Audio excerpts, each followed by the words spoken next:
اذكر ربي عليها لقبلت وبصوت يد ودانها اللي في حالها شي واجد في حالها من حالها لو تمر بليل نظلم قام يضوي تترك القمر وراها تضوي وترسم سناها. اذكر ربي عليها لقبلت وبصوت يد ودانها اللي في حالها شي واجد في حالها من حالها لو تمر بليل نظلم قام يضوي تترك القمر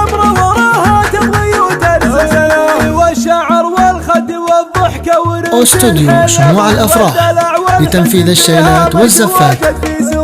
يا بعد كل العرايس كل شاعر قام ينوي يكتب حروف القصايد دندن محتواه. يا شبيهة نسمة الجو العليل وراق جوي كل بيت من غلاها داخل يطلب رضاه. يا شبيهة نسمة الجو العليل وراق جوي كل بيت من غلاها داخل يطلب رضاه. جعلها الفرحة معاها تبرق وترعد وتضوي لين ما يبقى معاها غير فرحتها معاه. انت اخويا اللي بصيته ينعرف وبفعل يروي كل ضايق ينسف همومه وضوبه اندر دواها واختمه بالاسماء حسب الطلب.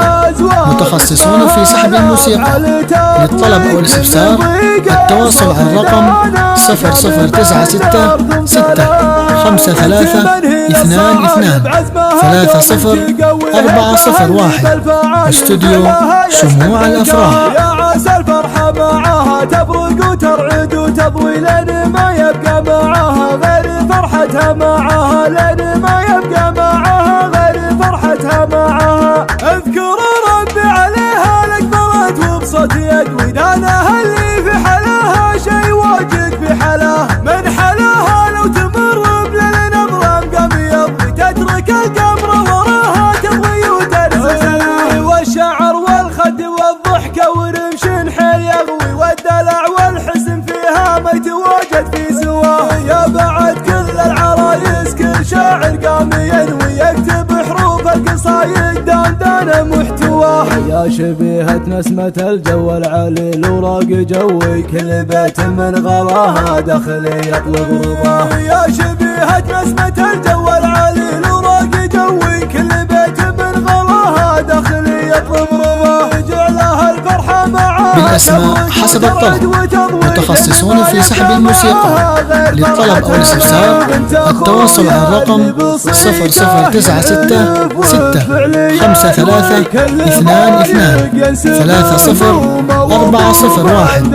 استوديو شموع الأفراح. ولا تعزوى باسمها الافعال تضوي كل ضيقه صبدانا قام بندر ثم تلاها. بنت منهي للصعايب عزمها دوم تقوي هيفها اللي بالفعايل فعلها يسبق حكاها. يا عسى الفرحه معاها تبرق وترعد وتضوي لين ما يبقى معاها غير فرحتها معاها لين ما يبقى